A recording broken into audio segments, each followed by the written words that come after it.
मेघा, स्वागत है आपका हमारे खास प्रोग्राम किस्सा राजनीतिका में। किस्सा राजनीतिका में हम आपसे बात करेंगे सियासत के गलियारों के उस किस्सों के बारे में जो आज भले ही पुराने हो चुके हैं, लेकिन कहीं ना कहीं उन किस्सों से आज की राजनीति में सुगबुगाहटें सुनने को मिलती हैं। आज हम आपसे राजा भैया और यादव परिवार पर चर्चा करने वाले हैं। आपको बता दें कि एक वक्त था जब राजा भैया और यादव परिवार एक सुई में से पार होते थे।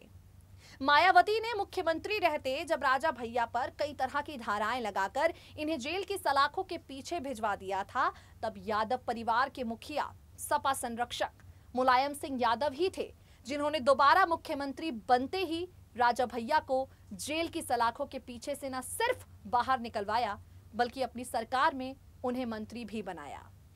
लेकिन ये जो आज हम आपको कहानी सुना रहे हैं, ये अब एक बीता किस्सा हो चुकी है। राजा भैया और यादव परिवार की जो नजदीकियां हैं, जो मीठे संबंध हैं, वो पुराने हो चुके हैं, क्योंकि आज हालात कुछ ऐसे हैं कि जब अखिलेश यादव के मुख्यमंत्री बनाए जाने के चर्चे हो रहे थे तो राजा भैया ने कहा, ना तो अखिलेश मुख्यमंत्री बन रहे हैं और ना ही मैं बनने दूंगा। ये वही राजा भैया हैं जो खुलकर अखिलेश यादव के खिलाफ बगावत करते हैं। ये भी नहीं सोचते कि एक वक्त पर मैं इनके करीबी था। हालांकि दुश्मनी का ये हाल, ये मंजर अखिलेश यादव की तरफ से भी कई बार देखा गया है। अखिलेश भी खुलकर राजा भैया के खिलाफ बगावत करते ही हैं। कुंडा पहुंचकर जनता से कहते हैं कि कुंडी लगा दो। तो चलिए किस्सा राजनीतिका में आज हम आपको डिंपल यादव पर दिए गए राजा भैया के एक बयान के बारे में बताते हैं। आपको बता दें कि 2019 में जब सपा ने बसपा के साथ गठबंधन किया तो सबसे ज्यादा नाखुश राजा भैया थे, क्योंकि अखिलेश ने उस नेता से हाथ मिला लिया था जिसके चलते राजा भैया अपने जुड़वा बच्चों का मुंह नहीं देख पाए थे, क्योंकि वो जेल की सलाखों के पीछे थे। अखिलेश बिल्कुल मायावती के साथ हाथ मिला चुके थे और इस दोस्ती से, इस साझेदारी से राजा भैया को ऐतराज था। बस फिर क्या था, राजा भैया ने अखिलेश यादव से दूरी बनानी शुरू कर दी और इस बार के चुनाव में लगातार इंटरव्यूज दिए अखिलेश यादव के खिलाफ, डिंपल यादव के खिलाफ। राजा भैया ये तक कह देते हैं कि डिंपल यादव ने तो मायावती के पैर तक छू लिए, लेकिन मायावती ने घास तक नहीं डाली। राजा भैया का यही इंटरव्यू हम आपको सुनाने वाले हैं। कैसे राजा भैया और यादव परिवार के बीच मधुर संबंध बीतते हुए वक्त के साथ कड़वाहट से भर गए, ये जानकारी हम आपको देने वाले हैं। सुनिए जरा। उत्तर प्रदेश की राजनीति में राजा भैया का नाम काफी बढ़ गया है। आपको बता दें, बाहुबली राजा भैया अपनी छवि को लेकर जनता के बीच काफी ज्यादा लोकप्रिय हैं और जिस तरीके से इस बार राजा भैया ने उत्तर प्रदेश में अपनी पार्टी को बनाकर चुनावी मैदान में उतरने का फैसला किया, अपनी पार्टी के लिए 2 सीटें भी जीती, एमएलसी में भी अपनी पार्टी का झंडा बुलंद रखा। राजा भैया का राजनीतिक कद उत्तर प्रदेश में पूरी तरह मायावती से बड़ा हो गया है, कांग्रेस के बराबर हो गया है, इस बात में कोई शक नहीं है। आप सब जानते हैं कि ये राजा भैया एक वक्त पर अखिलेश यादव के काफी ज्यादा करीबी थे। अखिलेश यादव और राजा भैया की मुलाकातें होती रहती थी। ये रिश्ता सिर्फ राजनीति का नहीं बल्कि व्यापारिक हो चुका था। वो वक्त भी इस सियासत की इतिहास में हर किसी ने देखा है, लेकिन आज हालात कुछ ऐसे हो गए हैं कि राजा भैया और अखिलेश यादव के रास्ते एक दूसरे से पूरी तरह अलग है। आज हालात कुछ ऐसे हो गए हैं कि अब राजा भैया और अखिलेश यादव ना तो एक दूसरे के साथ नजर आते हैं और ना ही एक दूसरे पर निशाने साधने का कोई भी मौका छोड़ते हैं।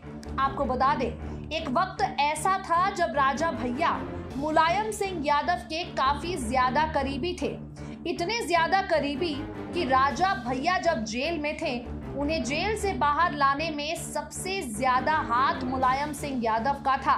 मुलायम सिंह यादव ने राजा भैया को न सिर्फ जेल की सलाखों के पीछे से निकाल कर लाए बल्कि राजा भैया को अपनी सरकार में मंत्री भी बनाया। तो हालात कुछ ऐसे रहे, लेकिन वक्त बदलते देर नहीं लगती। आज राजा भैया अखिलेश यादव को ललकारते हैं कहते हैं कि ना तो अखिलेश यादव मुख्यमंत्री बनेंगे और ना ही हम उनको बनने देंगे। यानी अब राजा भैया और अखिलेश यादव की दुश्मनी हर कोई देख पा रहा है। तो चलिए हम आपको राजा भैया के उस एक्सक्लूसिव इंटरव्यू के बारे में बताते हैं जिसमें राजा भैया निशाना सिर्फ अखिलेश यादव पर नहीं बल्कि डिंपल यादव पर भी साधते हैं। जी हां, राजा भैया ने एक निशाना डिंपल यादव पर भी साधा। 2019 का चुनाव तो आप सबको याद ही होगा। 2019 के लोकसभा चुनाव में अखिलेश यादव ने मायावती के साथ अपने आप को जोड़ा और मायावती के साथ राजा भैया की दुश्मनी किसी से छिपी नहीं है। बताया जाता है कि जब अखिलेश ने मायावती का हाथ थामा, राजा भैया उसी के चलते अखिलेश यादव से खफा हो गए थे। 2019 में हुए यूपी चुनाव को लेकर इस बार के विधानसभा चुनाव में जब राजा भैया से सवाल किया गया तो राजा भैया ने कहा, मैंने अखिलेश को पहले से ही कह दिया था कि मुझे मायावती को हर हाल में हराना है। अखिलेश यादव ने मायावती के साथ जो गठबंधन किया, सपा के नेता इस गठबंधन से खुश नहीं थे। राजा भैया कहते हैं, मैनपुरी में मायावती और मुलायम सिंह यादव एक ही मंच पर थे। वहां डिंपल यादव आती हैं, मायावती के पैर छूकर आशीर्वाद लेती है, लेकिन मायावती के भतीजे ने ना तो नेताजी के पांव छुए और ना ही अखिलेश यादव को। मायावती के भतीजे के इस रवैये से सपा नेता काफी ज्यादा नाराज थे, लेकिन अखिलेश यादव ने इस बारे में किसी पर ध्यान नहीं दिया। आपको बता दें, राजा भैया ने साफ साफ कहा कि अखिलेश ने अपनी पत्नी से मायावती के पैर तक छुआ लिए, लेकिन मायावती ने अपनी पार्टी के लोगों को ना तो नेताजी के सामने झुकने दिया और ना ही अखिलेश यादव के सामने। आपको बता दें, राजा भैया और डिंपल यादव एक ही कॉलेज से पढ़ाई कर चुके हैं। जब मुलायम सिंह यादव के परिवार के साथ राजा भैया के संबंध अच्छे थे, तब डिंपल यादव का वो काफी ज्यादा सम्मान भी करते थे। डिंपल यादव को भाभी कहकर संबोधित करते थे। बताया जाता है कि डिंपल यादव ने राजा भैया और अखिलेश यादव के बीच के मनमुटाव दूर करने की भी काफी ज्यादा कोशिश की, परंतु वो हर बार असफल रही। डिंपल यादव ने लखनऊ विश्वविद्यालय से बीकॉम की पढ़ाई की है, तो वहीं राजा भैया ने इस यूनिवर्सिटी से वकालत की डिग्री ली है। कॉलेज में राजा भैया डिंपल यादव के सीनियर तक रह चुके हैं, लेकिन जब बात हुई सियासत के गलियारों की, तो यहाँ राजा भैया ने डिंपल यादव को लेकर भी तंज कसे हैं और इस बार अखिलेश यादव को लेकर तो रिश्तों की सारी मर्यादा ही लांघ दी। आपको बता दें, एक बार फिर से ऐसे आसार नजर आने लगे हैं कि राजा भैया और यादव परिवार एक साथ आ सकता है।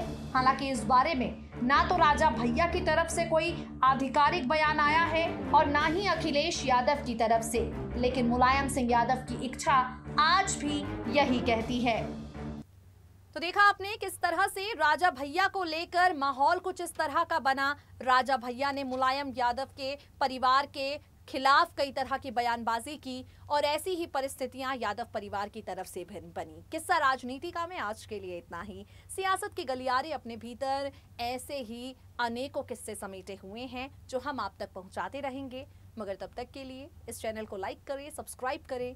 दे दीजिए मुझे इजाजत। नमस्कार।